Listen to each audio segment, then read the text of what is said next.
Some breaking news regarding AUKUS today, and joining me as he does every week, Lincoln Parker. Lincoln, great to see you. A breakthrough, I hear. Indeed. So the United States Congress is poised to remove some of the legal restrictions surrounding the sale of their nuclear-powered submarines. And so it now looks like we will get about two Virginia-class submarines in the very early 2030s coming from existing stock, and then we'll get a brand new one right after that. So the Americans are really holding up their end of the bargain in terms of AUKUS. But what is Australia doing? So one of the requirements that the United States had for Australia was for us to have an East Coast base ready to go. Now, we've known about that for years.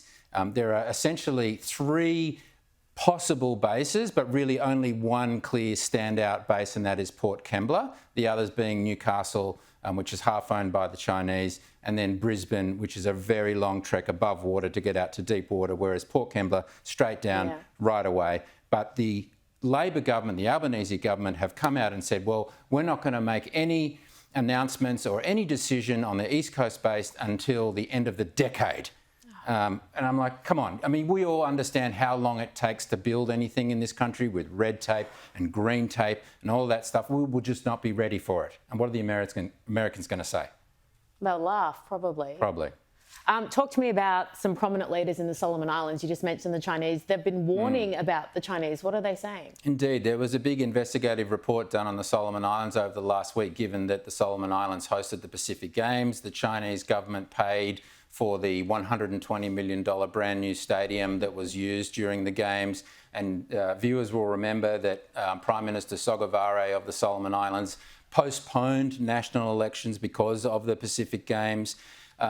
Celsus Talafilu, who used to work for the Prime Minister Sogavare until he realised just how corrupt that man is and how much he's moved from democracy into China's orbit. He has basically come out and said, that's him right there, he has come out and said Australia needs to do more because the Solomon Islands, it sits in the most critical shipping lane that Australia has. You know, if we send all of our stuff up to Northeast Asia, and you know, if the United States was to come to our aid, they've got to go past the Solomon Islands, and China has a grasp and control now over the Solomon Islands, which is unfortunate because 80 years ago, a lot of US Marines died fighting the enemy back then, and now China's taken over. Speaking of China, we spoke last week about the amount that's manufactured there. It's not just materials. What's seafood? What are we doing there?